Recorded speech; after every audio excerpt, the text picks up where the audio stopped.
Turkic peoples are traditionally associated with Central Asia and Islam, but there are exceptions among them. For example, the Gagauz are a small people in the south of Moldova, whose very existence raises many questions among historians. They speak a language close to Turkish, but at the same time they go to Orthodox churches. How could something like this even happen? There are about 20 theories about their origin, which just makes everything confusing.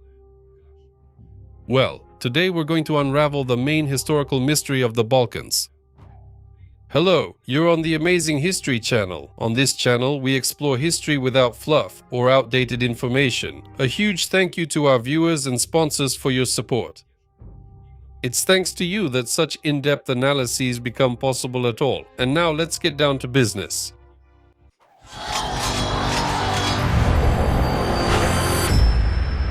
So, to begin with, let's open a standard textbook. Everything seems clear there. The Gagauz are descendants of medieval Turks who reached the Balkans and converted to Christianity.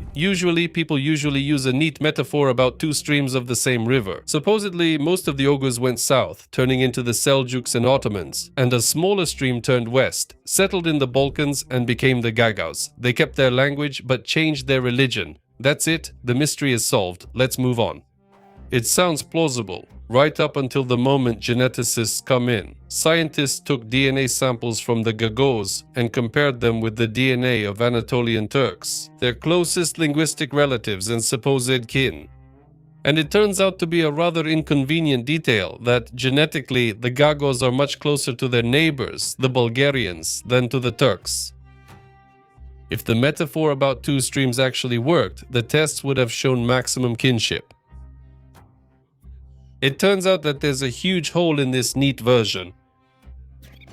To put this puzzle together, let's rewind time to the 8th century, to the banks of the Sirdarya and the Aral Sea, where the Oghuz lived at that time. A huge union of Turkic tribes, tough nomads who practiced Tengrism, an extremely pragmatic faith where the main thing was Tengri, that is, the sky. They had no prophets or icons, just the endless blue sky, favorable to the strong and absolutely indifferent to the weak. The Pechenegs roamed nearby. The relationship between them was classic steppe slaughter. Raids, battles, livestock, and women. But when you fight with your neighbor for centuries, you inevitably start to mix with them. And this mix of Oghuz and Pechenegs became the first layer in the genetics of the future nation.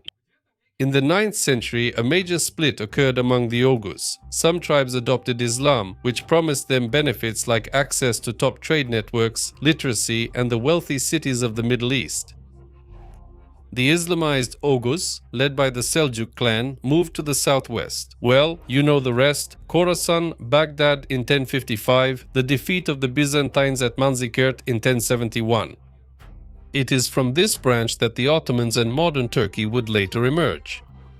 But history is written by the victors, so those who did not accept Islam are always left in the shadows. Some stayed in northern Asia and eventually became Turkmens. Others were the Western Oghuz. They are also known as the Uzes. In the chronicles of Russes, they are called the Torks. They turned around and went in the opposite direction, to the west. Why did they go there? Yes, that's pure geopolitics. In the south and east, the Arabs, Persians, and their own Seljuk brothers were already firmly established. The competition for resources there was off the charts, but the steppes north of the Black Sea beckoned with freedom and weak political control. By the way, where did the word Gagauz itself come from? Linguists have three working theories. The most common one is Kök Agus, heavenly or blue Oghuz, the color of the sky, meaning the color of Tengri. That is, those who remained faithful to the old cult. The second theory is a folk one, from the word Gaga, meaning real or genuine. And then it turns out that Gagauz literally means real Oghuz, those who didn't bend to new trends. And the third theory sounds like an Ottoman mockery. The Turks called these people Gagauz, meaning straight beak, as if to say birds are coming, but only the stubborn ones whose beaks can't be bent. They go their own way. All these three versions basically come down to one thing. These guys were known for their phenomenal stubbornness. So, the Oghuz split up, but for the western branch to reach the Balkans, another event had to happen. In 965, the Kievan prince Sviatoslav destroyed the Khazar Khaganate. Before that, Khazaria acted like a giant dam, holding back the nomads in the east. Sviatoslav destroyed that dam, and then all that accumulated steppe mass, the Pechenegs, the Oghuzes, the Cumans, broke loose and rushed westward. It was this geopolitical tsunami that would carry Turkic peoples to the Balkans and start the process of creating a new people. The migration happened in waves like a domino effect. Each new horde pushed the previous one. First, the Pechenegs crossed the Danube and settled on Byzantine lands. After them came the Oghuzes, and then the Polovtsi followed. But what could they do? What do you do with an armed mass of people that's already crossed the border and ended up in the Balkans? Byzantium acted as cunningly as possible. It was impossible to destroy the nomads, so the empire simply hired them. Constantinople turned a potential threat into foederati, border guards who, in exchange for land and a stable salary, protected the state's borders. While serving the Orthodox Empire, these guys were baptized. It was a calculated move. Baptism upgraded their status, gave them access to imperial privileges, and integrated them into the system. You accept the faith, and the empire accepts you. And here, linguists give us another important clue. All the religious vocabulary in the Gagauz language, church, priesthood, cross, prayer, the names of the holidays, all have exclusively Greek roots. There is no Arabic influence. This directly proves that the ancestors of the Gagauz were baptized through Constantinople. And it happened so long ago that the Greek terms became deeply rooted in the language. Archaeologists fully confirm this. If you look at the burials in the northern Black Sea region and on the Danube, you can see a clear evolution. The early graves are typical of nomads, a burial mound, a horse, and weapons. In the more recent burials, there is already a cross pendant lying next to the sword, and the later ones are pure Balkan classics. So we see a gradual transformation from a steppe nomad to a settled Christian, and this fits perfectly with the genetics we talked about at the very beginning.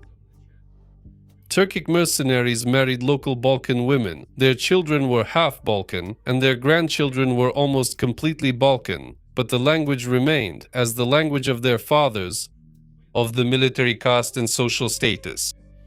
By the way, this scenario had already been tested in the Balkans long before the Oghuzes and Pechenegs. Back in the 7th century, Turkic-speaking Proto-Bulgars came here, who settled, mixed with the Slavs, and were among the first Turkic peoples to adopt Christianity. So, the tradition was already there. The Gagauz followed exactly the same route. The only difference is that the Bulgars lost their language, while the Gagauz stubbornly preserved theirs. By the 14th century, this centuries-old melting pot finally produced a concrete political result. The Principality of Karvuna appeared on the map. It was ruled by a guy named Balik, or Balikley. A Turkic name, an Orthodox cross around his neck, and a mixed Balkan population around him. After Balik, his son Dobrich took power. By the way, the region is still called Dobruja in his honor. Under him, the principality stopped being just a gathering of armed tribes. Now the real game begins. They trade with the Genoese on the Black Sea, conduct diplomacy with Byzantium, and mint their own coins. A compact but fully fledged state. At this moment, the ancestors of the Gagauz are first recorded as an established people, with their own rulers, territory, and complete adherence to orthodoxy. But if they adopted the religion and culture of their neighbors, why didn't they adopt their language? The same Proto-Bulgarians once successfully assimilated into the Slavic majority and started speaking Slavic. Why did the Gagauz hold on so tightly to the Turkic language? The thing is, when religion stopped distinguishing you from your neighbors, language remained the only marker of your tribe. If you give up your language, you'll dissolve into the crowd and disappear as an ethnic group. The Turkic language became the basic firmware of their identity. The stronger the Balkan environment put pressure on their culture, the more tightly they held on to their language. It's the perfect time to recall that very Ottoman version of the origin of the word Gagauz, straight beak. The Turks used this nickname with barely concealed irritation, as if to say, no matter how much you try to bend this bird, its beak stays straight. Absolutely stubborn people. The funniest thing is that the Gagauz actually appreciated this mockery and gladly adopted it as a national brand. But the state of Dobruja didn't last long. At the end of the 14th century, the Ottomans broke into the Balkans. This steamroller crushed everyone. In 1389 the Serbs fell, and in 1396 the Bulgarians were finally defeated. Dobruja was wiped out at the turn of the centuries. The principality disappeared, but the people remained, and now the Gagauz found themselves face to face with a powerful empire that spoke a language very close to their own, but prayed in a completely different way.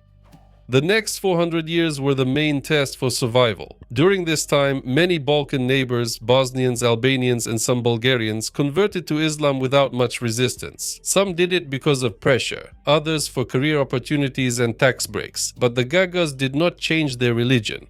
Two factors played a role here. First, the Ottoman millet system. The empire did not engage in total forced Islamization. It preferred to make money. If you wanted to remain Orthodox, no problem. Just pay the jizya, which is a special tax for non-Muslims. It hits your wallet. The status isn't great, but at least the church is left alone. Second, there was deep rural isolation. The Gagauz lived in their closed communities. The less you interacted with imperial officials, the easier it was to live by your own rules. Although there was still a split, some of the Balkan Turks eventually converted to Islam. They started being called Gagauz. Later, many Gagauz moved to Turkey, and what's funny is that even there, among people of the same faith and with almost the same language, they still managed not to assimilate and kept their distinct identity. Stubbornness runs in their family.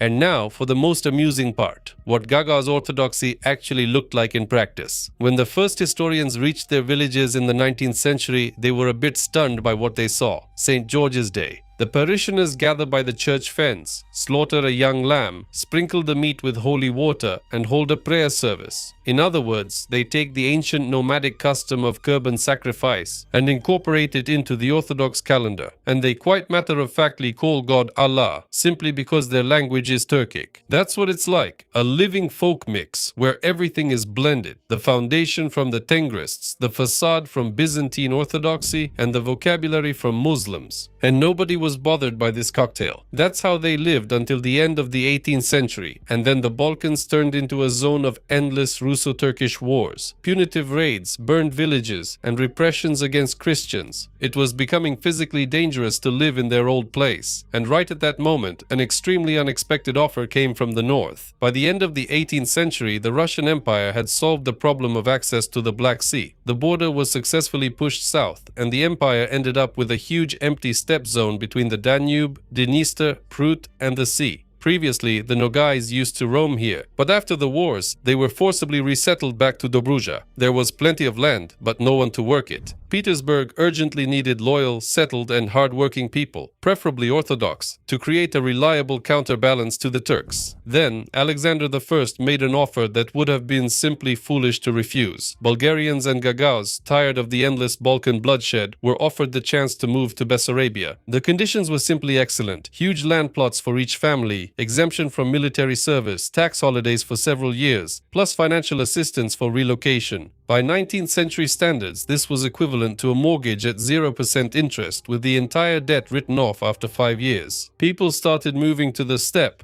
and after 1812, when the border shifted to the Prut River, a mass exodus began. In fact, a large-scale geopolitical exchange took place. The Nogais were sent to the south, while the Gagauz and Bulgarians were brought to the north. Comrat became the main hub for settlers. The name itself translates from Gagauz as the nest of the bay horse, although another theory is that it refers to the old Nogai tribe Kanrad. In any case, it's another layer in the crazy historical mix of this region. Finding themselves surrounded by Moldovans, Ukrainians, and Russians, the Gagauz once again retreated into their trademark isolation mode. They preserved their language and kept their community intact. At first, the Tsarist authorities didn't interfere in their affairs at all. They paid taxes, crossed themselves the right way, so everything was fine. But in the 20th century, the system started to wobble. In 1906, against the backdrop of nationwide Christian uprisings, a rebellion broke out in Comrat. The locals demanded land redistribution and, amid the chaos, proclaimed the Comrat Republic. The uprising lasted exactly 5 days. The Tsar's troops arrived and quietly shut it down. However, the idea of autonomy didn't disappear. It just went underground for a whole 80 years. And then the real back and forth began. After World War I, Bessarabia was taken by Romania. In 1940, according to the Molotov-Ribbentrop Pact, the USSR came in, and GGU got the full Soviet package: collectivization, repression, and Russian as the official language of communication. Another wave of pressure and another era that they stubbornly survived. 1989. The Soviet Union is falling apart. In Moldova, as everywhere else in the country, national consciousness is awakening. The local intelligentsia is becoming more and more vocal about their roots and the possible unification with Romania. From the podiums in Chisinau, slogans are being shouted that everyone else in the republic are just migrants. For the Gagauz people in the south, this sounded like an air raid siren. If Moldova moves toward Bucharest, what will happen to the Gagauz language and to Russian, which has long become the main working language here? In November 1989, a congress was held in Comrat, and they announced the creation of their own ASSR. Moscow brushed it off as usual and called it illegal, but by then nobody on the ground cared anymore. In the spring of 1990, Chisinau adopted a new flag, the Romanian tricolor. Tensions rose, and in the summer, the Moldovan parliament told the Gagauz people directly, "You are not indigenous here, and in fact, you don't even exist as a nation." The response was spontaneous protests all across the south. In August, the Gagauz made a decisive move, declaring an independent Gagauz republic and scheduling their own elections for the end of October. Chisinau responded harshly. The Minister of Internal Affairs sent police forces and columns of buses carrying 20,000 volunteers to the south. The goal was to encircle and take Comrat. The locals began digging trenches and building barricades. The Gagauz asked for help from Transnistria, and worker brigades really did arrive from there. The situation was on the brink of a full-scale civil war. Armed men stood facing each other, and any thrown stone could have triggered an irreversible bloodbath. But the catastrophe didn't happen. The Moldovan columns ran into the Transnistrians and turned back. The Soviet military intervened. The locals cooled down the hotheads, and the elections in Comrat still took place. Stepan Topal became the leader of the republic. Everyone went home. For the next 4 years, Gagauzia lived as an unrecognized state, with its own parliament and its own rules. The turning point came in 1994. Moldova adopted a new constitution, recognizes the country's multiculturalism, and grants the region official status. This is how Gagauzri, the Gagauz land, came into being. This is an absolutely unique case for the post-Soviet space. A conflict that should have ended in bloodshed was resolved at the negotiating table. The Turkic people received their autonomy within a Christian state. Today, just over 100,000 people live in the autonomy. The capital is still the same Comrat. The modern geopolitics of this region is extremely pragmatic. In 2014, a referendum was held here. 98% voted for a customs union with Russia, rejecting the idea of European integration. Chisinau did not recognize the results. Today, this historical status quo is once again under threat. The central government of Moldova is pushing for integration into the EU, while the autonomy is resisting. The 2023 elections, in which the Bashkan, that is, the head of the autonomy, became Evgenia Gutsul, triggered a new round of escalation. Chisinau responded with criminal cases, financial pressure, and a refusal to include the head of the autonomy in the country's government. The region is being systematically stripped of real political weight, and its powers are being curtailed. In the 90s, both sides had the patience to stop. Will they be able to reach an agreement today, when a geopolitical fault line runs right along their borders? The question remains unanswered for now. So, we've traced the entire journey of the Gagauz people from the Black Sea steppes of the 8th century to modern-day Comrat. This is an ethnic group that, at every historical crossroads, stubbornly chose to remain true to themselves. They didn't go south. Unlike the majority, they didn't adopt Islam from the Ottomans. They didn't assimilate among their Balkan neighbors. And when, in 1990, Chisinau tried to strip them of their status, they silently went out to build barricades. That very straight beak which doesn't bend under any circumstances. Thank you for watching. If you're interested in the topic of Turkic peoples, let us know in the comments and tell us who else we should make a video about. Like the video, subscribe, and see you in upcoming episodes. Bye everyone.